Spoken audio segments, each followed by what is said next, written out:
I was the perfect parent. My kids never acted out in public. They always did what I asked them to do the first time, and they never talked back. Never. Then I had kids. Who here has shared a similar experience?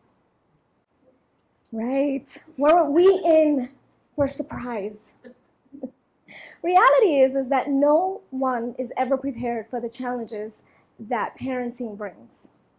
No one received the manual. Unless someone here has received it. Sharing is caring, okay? So you need to share if you did. I would often watch kids scream and act out in public, and I would secretly judge, and I would say, my kids would never do that. You're probably thinking, damn, Maria, why are you so judgy? Well, it's because I was raised old school. And old school meant that you did not do things like that. You just didn't. You didn't get a say in how things went. It was not up for discussion. And expressing your feelings was not something that was encouraged. Now, if you were to express your feelings, you were told to suck it up, or that there's no reason for you to feel that way. For instance, let's say you were having a bad day. Everybody has bad days. Or you were upset because you just got disciplined. You were told to change your face. Who remembers that? Anybody here? Or they'll change it for you.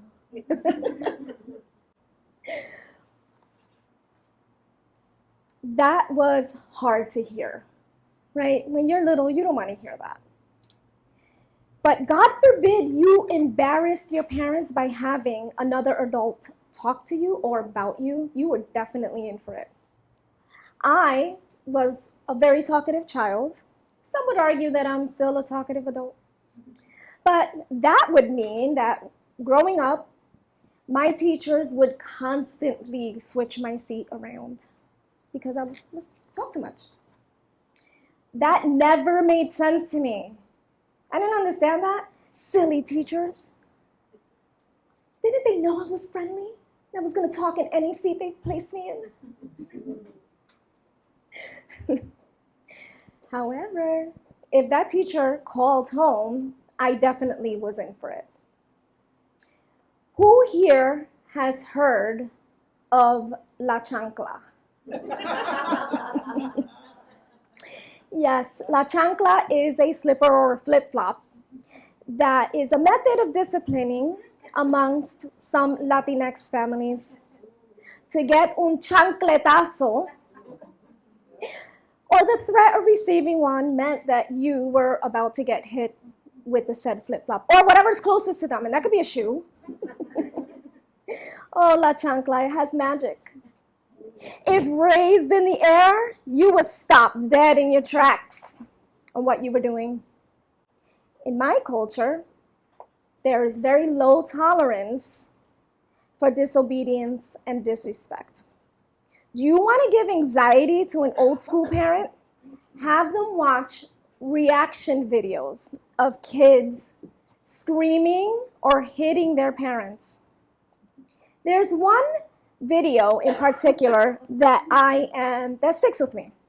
It's an old Dr. Phil episode, and it has a little kid. He's about 10 to 12 years old, and he's screaming at his mother, "Shut up!"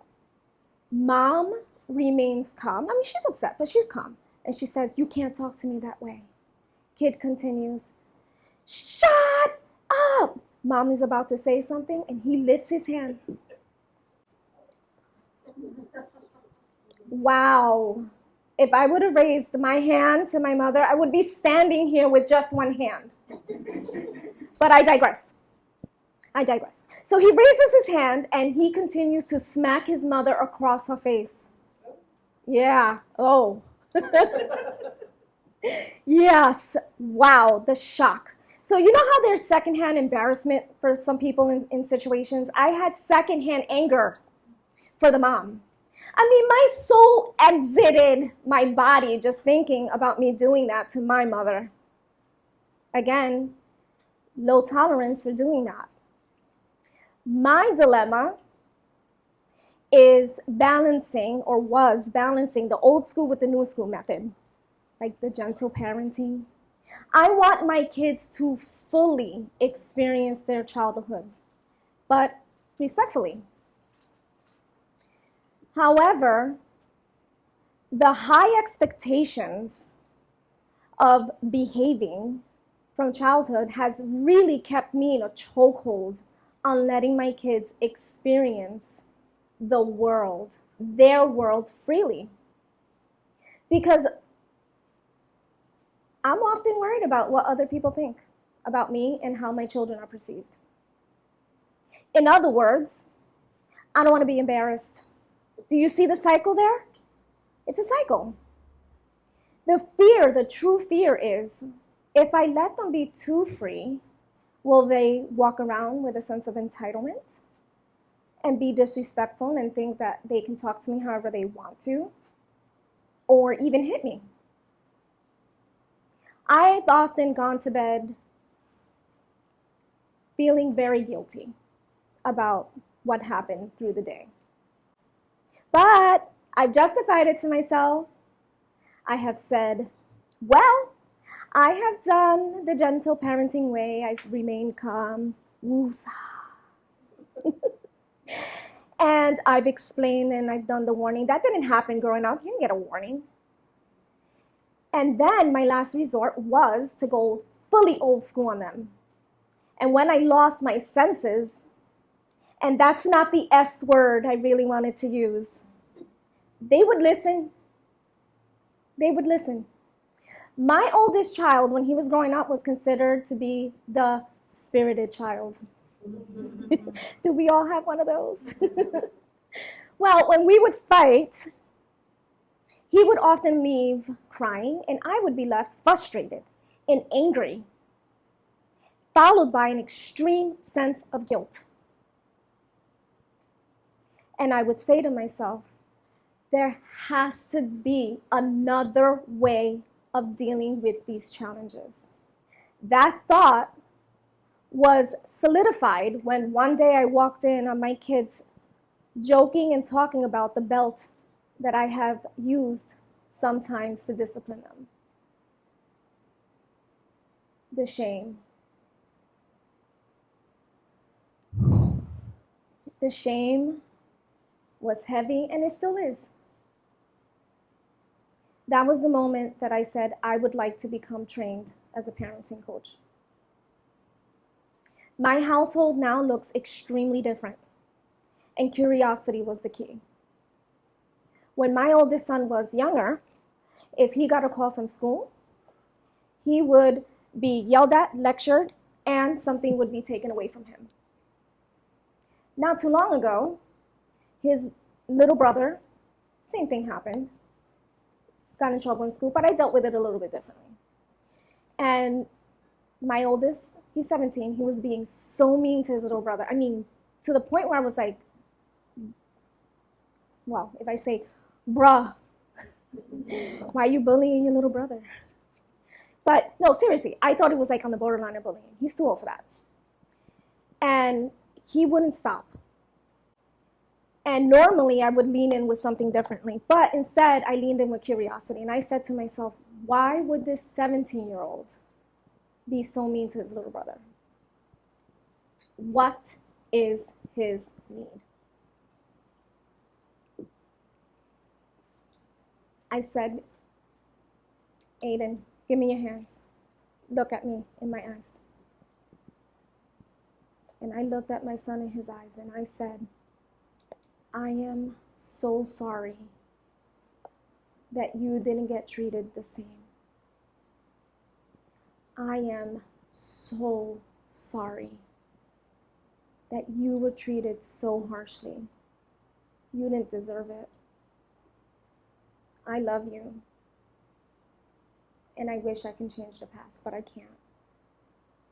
But I am doing better, and I will always strive to do better for you because you deserve it. Now, had I continued in the way that I normally would, he would have been lectured. What's wrong with you? You're 17. You should know better. You can't do that, yada, yada, yada. But instead, I leaned in with that curiosity. And what did I learn? I truly learned how hurt he really was that he didn't get treated the same. He felt the great injustice. What was his need? His need was to really be seen and to validate his feelings. I no longer go to bed feeling angry because I can truly hear and see my kids. Am I a perfect parent now? I'm getting close to it. No, I'm just kidding. God, no, of course not. There's no such thing as perfect parenting. But what does exist is a parent with great intentions and wanting the best for their kids. When I make plans or I mess up, I give myself grace, or at least I try to. And I think to myself, I remind myself, I didn't get a manual. And I try again the next day or a moment later. I did not abandon the old school values of hard work and respect, but I did update them to truly reflect how my kids should be treated, how I should have been treated. I have updated it to really show them the love that I have for them, for the relationship that I want with them now, but also in the future.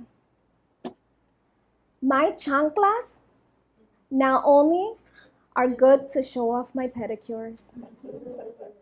Thank you.